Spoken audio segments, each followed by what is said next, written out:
talk about pricing. It's important. Lasers bring in patients. It upscales. It shows your high technology. I once had a teacher in school once say to me, his name is Marvin Arnold, he's a great teacher.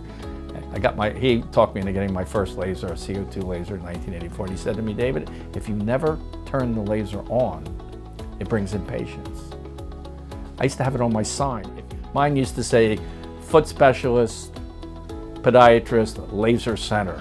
Laser brings in patients. That's very, very important. So what's the pricing? Keep it around whatever you charge for orthotics. If you charge $500, divide 6 into 500, it's about, I don't know, $95 a session.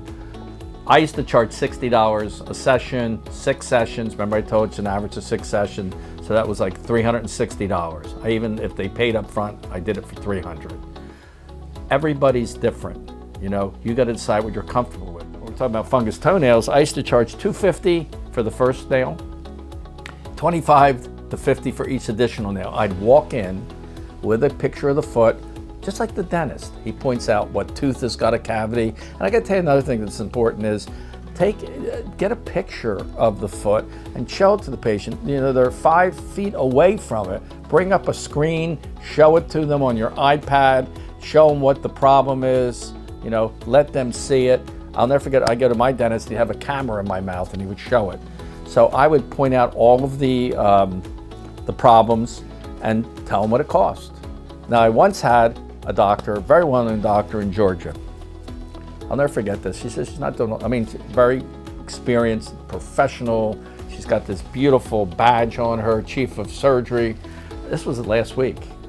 And I said to her, I said, what's the matter? Well, I have a hard time talking money. I said, so don't. You know, you're only talking $50, $60, $70 of treatment for pain. Give them the treatment, okay? See if they qualify. Part 1 is get them out of pain. Part 2 is to get them healed. They've experienced it, and then reschedule them. And if they ask what it costs, say it's not expensive. It's an office visit. You know, what's the worst thing that can happen? I don't want it. So what? They don't want it. And this doctor started doing this, where she just went in there, did the treatment, and said, "Now, isn't it great? There's 2 parts to this. We're going to schedule you." The staff would schedule her and tell them it'll be an office visit for each treatment. You know, patients deserve options. Let them decide if they want it or not.